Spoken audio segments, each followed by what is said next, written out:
right, Coach.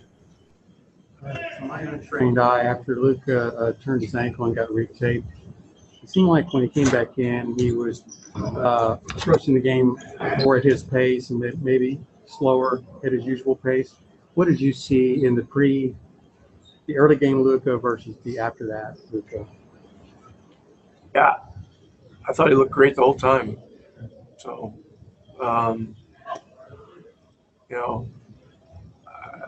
I know that he tweaked it a little bit because he took a little bit of an awkward fall and slipped on the floor.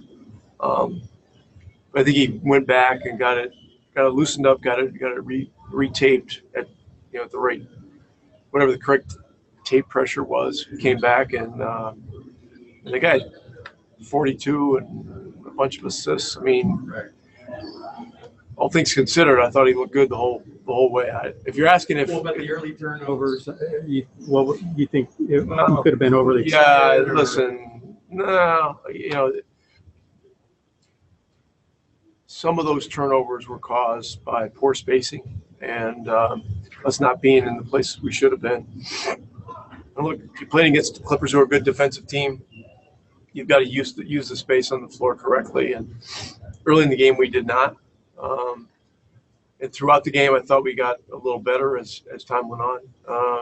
But spacing is a huge key to our success of our offensive game to start with. And when it's off, and you got guys that are great defenders with active hands, you're going to have some problems.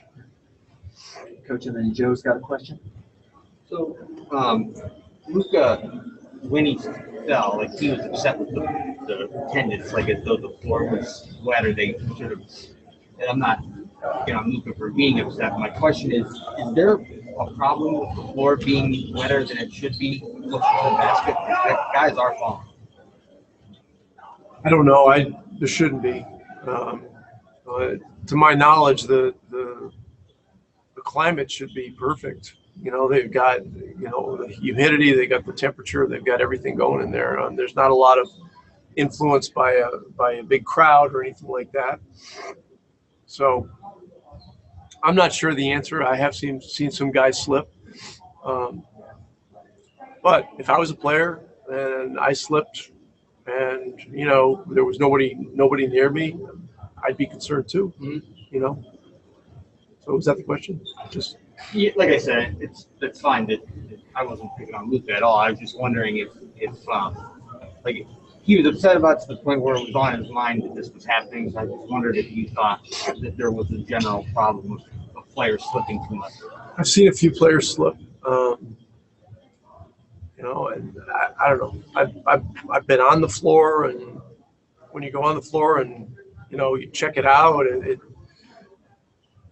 seems like it's okay for the most part, but I have seen some guys slip. I mean, Leonard slipped last night. I think it's like Giannis slipped. I mean, I don't know. Hopefully that they get it. If there is an issue, that it gets resolved. But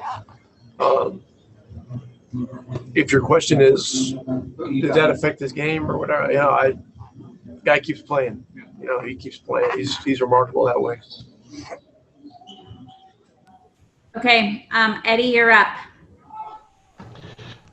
Rick, earlier today, Doc said he wasn't a real big fan of the air punch technical, especially when it's not really directed at a ref so it's a sign of disrespect to the game.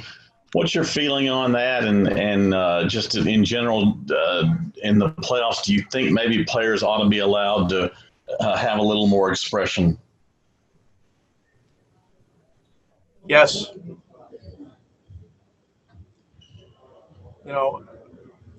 There's context to everything. I don't know. I'm not sure where we got to a point where punching the air should be an automatic anything. A lot of people view it as a disrespect to the officials, but sometimes players are just mad at themselves. So I don't know. If I say too much, I'll lose $50,000. So I'm going to stop there. But I okay. Like Doc, I was disappointed. Okay, Saad? Hey, Rick. Obviously, we talk a lot about the matchups with the players and things like that, but I'm curious, when you're going up against an elite coach like Doc Rivers, what kind of X factors does that bring into the series, and how is it kind of matching up with someone, obviously you're also at that level, and with Doc being at that level as well, as an elite coach in the NBA? Well, that's what the playoffs all about, is, going against the best. And so I love the challenge.